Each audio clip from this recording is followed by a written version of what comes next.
Okay, so let's talk about the Beatitudes. You know them, right? Those beautiful, almost poetic lines that all start with blessed.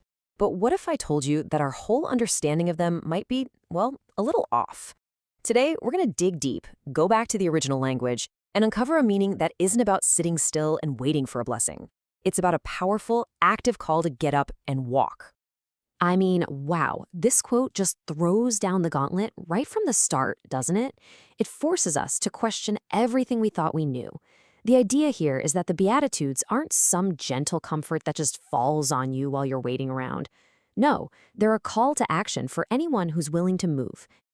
So, to really get what this invitation is all about, we first have to look at how we've been misreading it for so long. It seems we've kind of turned this dynamic, powerful summons into something quiet, comfortable, and, well, safe. Just think about it for a second. When you picture someone reading the Beatitudes, what do you see? Probably someone in a quiet room, maybe feeling a nice, warm sense of peace. The source material calls it a sanitized, safe posture. But in doing that, in making it so tidy, we completely strip these words of their original force, and more importantly, their movement. So here's the deal. The sources warn us about three big misinterpretations. First, these are just pretty poems. Second, they're not just spiritual platitudes meant to make us feel better about life. And third, they are definitely not passive rewards for just staying put. They are something much, much more demanding. So how do we get to this deeper meaning? Well, we have to become what you might call linguistic archaeologists. We need to dig past our English translations, even past the Greek, and go all the way back to the Aramaic that Jesus actually spoke.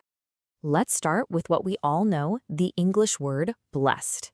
It really implies a state of being. You are blessed. It's a feeling, right? A condition of good fortune. It's passive. It feels like a destination you finally arrive at. Okay, one layer deeper is the Greek word makarioi. And yeah, this word is beautiful. It's what gives the Beatitudes that poetic, almost musical quality. But it still points to an inner mood, a fortunate condition. We're getting closer, but it's still not the original, and it just doesn't carry the full punch of what was first said. And here it is. This is the heart of it all. The original Aramaic word was Ashray. And just look at what it means. Walk this way, rise up, align your life, come into being. This isn't a state of being. It's a command to move. It's a summons to start a journey. You see, this one word changes everything. Suddenly, the Beatitudes are no longer just a list of admirable qualities. They're a roadmap. They are a set of directions for a life that is constantly in motion, a life of true alignment. The nature of this word is so simple, but so profound. Ashray does not sit still. It's kinetic. It moves. It demands that we participate. And that's the key takeaway right there. Ashray isn't the destination. It's the first step on the path. It's the command that gets the whole journey started. Okay, so if Ashray means walk this way, what does that walk actually look like? Let's take one of the Beatitudes and see how this new framing turns it from a nice description into a direct instruction manual for how to live. So instead of blessed are those who hunger for righteousness, the command is hunger for what is right. It's an active verb. And look at these instructions for how to walk that out. Refuse, let, move. These are all choices, they're actions. This isn't about sitting around waiting to be filled. It's about actively moving toward justice and truth, especially when it's hard. Looking through this same lens completely redefines another concept we often get wrong: meekness. To walk this way isn't to be a doormat, not at all. It's the active, incredibly difficult choice to exercise strength gently. It's power held in check, a very deliberate way of moving through the world. Now, this way of walking, it does promise a certain kind of peace. But just like the word blessed, the peace being offered here is not what the world typically means by comfort. It's something far deeper, far more resilient.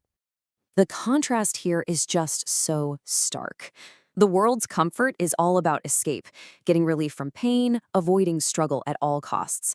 But the peace of Ashray is about presence. It doesn't promise an easy life. It promises to hold you in the hard parts of life. It can coexist with grief, with uncertainty. This really gets to the heart of it. True peace isn't found when your circumstances are perfect. It's found when your life, your actions, your very soul are moving in the right direction, when you are aligned, even if the road ahead is really, really steep. And that, ultimately, is the big takeaway. This path, this way of Ashray, it is not about finding an easy, painless existence. It's about finding an authentic, meaningful one.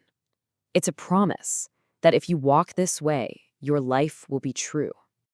So after all of this, the question isn't whether you feel blessed. The question this ancient summons poses to each of us, right here, right now, is so much more direct. It's an invitation. It's a challenge. Are you ready to walk?